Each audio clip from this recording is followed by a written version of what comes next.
এই পাখিগুলোকে খেয়াল করেন, পাখিগুলো অলমোস্ট কিন্তু মল্টিং হওয়া শুরু হয়েছে এবং আমাদের অলরেডি এদেরকে ক্রিমির কোর্স এবং ক্যাঙ্কারের জন্য টোটাল কেয়ারের 7 দিনের কোর্স করানো হয়েছে।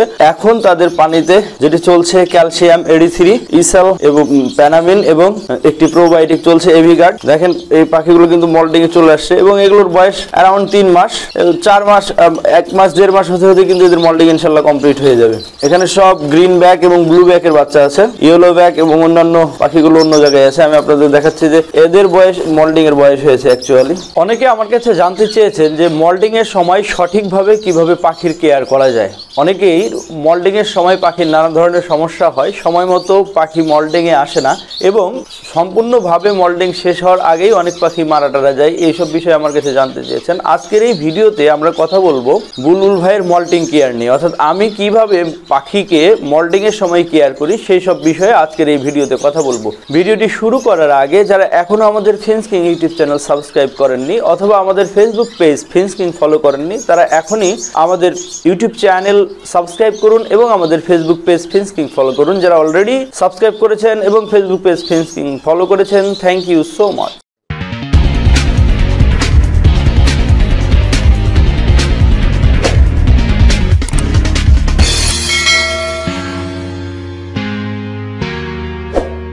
আসসালামু আলাইকুম, ফিঞ্চ কিং ইউটিউব চ্যানেলের আরো একটি নতুন এপিসোডে আপনাদের স্বাগতম জানাচ্ছি। বুলবুল বিগ বস। আজকের ভিডিওতে আমরা কথা বলবো বুলবুল ভাইয়ের মল্টিং কেয়ার নিয়ে।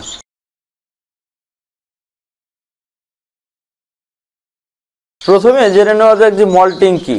মল্টিং হচ্ছে প্রত্যেকটা পাখিরই বাচ্চা থেকে যখন অ্যাডাল্ট হওয়ার যে একটা প্রক্রিয়া, এটাকে কিন্তু বলে মল্টিং। এই সময়টায় পাখিদের কিন্তু চেঞ্জ আসে।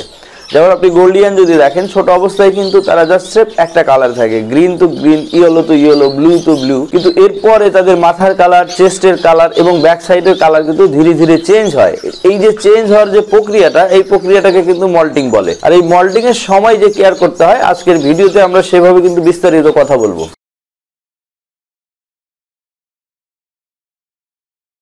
ফিঞ্চ সহ বেশিরভাগ পাখিগুলোই প্যারাকিট এবং ফিঞ্চ, বেশিরভাগ পাখিগুলো 3 থেকে 4 মাস বয়সে কিন্তু মল্টিং এর প্রক্রিয়া শুরু হয়। তো মল্টিং এর প্রক্রিয়া যখন শুরু হবে ঠিক তার আগ মুহূর্তে, অর্থাৎ ধরেন আমি আপনাদেরকে আজকে দেখাচ্ছি আমার গোল্ডিয়ান ফিঞ্চের বাচ্চাগুলোকে। এই গোল্ডিয়ান ফিঞ্চের বাচ্চাগুলো কিন্তু অলমোস্ট 3 মাস বয়স পার হয়ে গেছে। এখন এরা অলরেডি কিন্তু 2-1 মল্টিং করতে শুরু করেছে। ফিঞ্চের ক্ষেত্রে যেটি হয়, বিশেষত গোল্ডিয়ান ফিঞ্চ সহ অন্যান্য এক্সোটিক ফিঞ্চের ক্ষেত্রে যেটি হয়, সেটি মল্টিং এর এই সময়টাই কিন্তু তারা ক্যাঙ্কারে আক্রান্ত হতে পারে। তো আমি যেটি করি, যখন বাচ্চাগুলোর বয়স 3 মাস হয় তখন প্রথমে তাদেরকে ক্রিমি কেয়ার করাই। ক্রিমি কেয়ার করার পরে আমি টানা 7 দিন ক্যাঙ্কারের জন্য যে কোর্স সেটা করাই। এক্ষেত্রে আমি, আপনারা জানেনই যে আমি আমাদের যে ওষুধ বুলবুল ভাইয়ের টোটাল কেয়ার ক্যাঙ্কারের জন্য আমরা এখানে ব্যবহার করি এবং এটা 7 দিন করানোর পরে 2 দিন আমি কিন্তু সাদা পানি দেই। আবার 2 দিন সাদা পানি দেওয়ার পরে এরপর থেকে বুলবুল ভাইয়ের ককটেল যে কোর্সটি আছে, সেই কোর্স থেকে কয়েকটি ওষুধ বাদ দিয়ে আমি যেটি করি,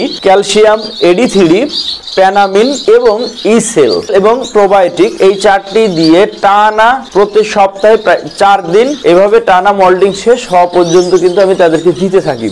এবং এইভাবে দেওয়ার ফলে যেটি হয়, পাখিগুলো ঠিক সময় মতো মল্টিং করে। এবং গোল্ডিয়ান গুলো আমার এখানে ম্যাক্সিমাম গোল্ডিয়ান কিন্তু আপনার 4 থেকে 4.5-5 মাসের ভিতরেই মল্টিং কমপ্লিট করে অলমোস্ট রেডি টু বিড এর মতো হয়ে যায়। আমাদের বাংলাদেশের আবহাওয়ায় এবং পার্শ্ববর্তী দেশ ইন্ডিয়া আবহাওয়াতেও কিন্তু গোল্ডিয়ান ফিঞ্চ সহ অন্যান্য ফিঞ্চ খুব তাড়াতাড়ি মল্টিং করে। এবং মল্টিং এর এই সময়টাই খেয়াল রাখবেন, বিশেষত যদি গরমকাল হয় তাহলে প্রতিদিনই যাতে গোসলের পানি থাকে এবং শীতকালে সপ্তাহে কমপক্ষে 1-2 দিন, যেদিন রোদ উঠবে, যেদিন আবহাওয়া একটু ভালো থাকবে, সেদিন কিন্তু গোসল করাবেন। কারণ মল্টিং এর সময় পাখির গোসল করাটা কিন্তু খুবই গুরুত্বপূর্ণ।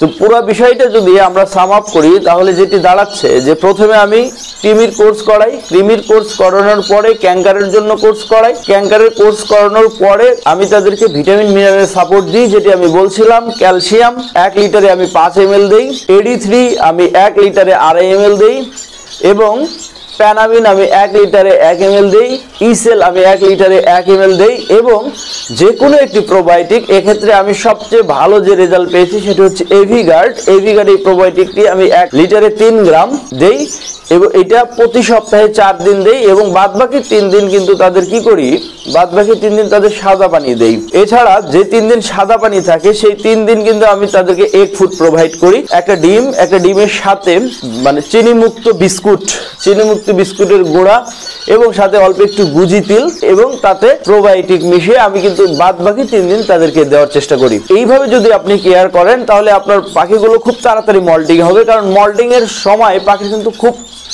মারাত্মক পরিমাণে ভিটামিনের ঘাটতি হওয়ার চান্স থাকে। এই সময় যেহেতু তার নতুন পালক গজায়, পুরাতন পালকগুলো ঝরে যায়, নতুন পালক গজায়, সুতরাং এই সময়টা যদি আপনি সঠিক কেয়ার না করতে পারেন তাহলে কি হতে পারে, আপনার পাখিটা সঠিকভাবে মল্টিং না হলে সঠিকভাবে কিন্তু ব্রিডিং হবে না। মল্টিং কিন্তু খুবই গুরুত্বপূর্ণ একটা জিনিস, অর্থাৎ আপনার পাখিতে যদি সঠিক সময়ে, সঠিক টাইমে, সঠিকভাবে মল্টিং না হয় ওই পাখি থেকে ভালো ব্রিডিং কিন্তু আসবে না। এই বিষয়টা সবসময় মাথায় রাখবেন যে কোনো পাখি যদি সঠিক সময়ে মল্টিং না হয়, সঠিকভাবে মল্টিং না হয়, বডিতে পর্যাপ্ত পরিমাণ ভিটামিনের ঘাটতি থাকা অবস্থায় যদি তারা মল্টিং করে ফেলে এবং মল্টিং হবে দেরিতে এবং ওই পাখিগুলো কিন্তু ভালো ব্রিড করবে না। সুতরাং মল্টিং এর সময় আমি যে বিষয়গুলো বললাম এগুলো খুবই গুরুত্ব সহকারে দেখবেন। আশা করি বিষয়টি বুঝতে পেরেছেন। যদি কোনো প্রশ্ন থাকে অবশ্যই কমেন্ট সেকশনে প্রশ্ন করতে পারেন। আমাদের ভিডিওগুলোকে শেয়ার করে আরো অসংখ্য মানুষকে দেখার সুযোগ করে দিন, আরো অসংখ্য মানুষকে পাখি পালন সম্পর্কে জানার সুযোগ করে দিন।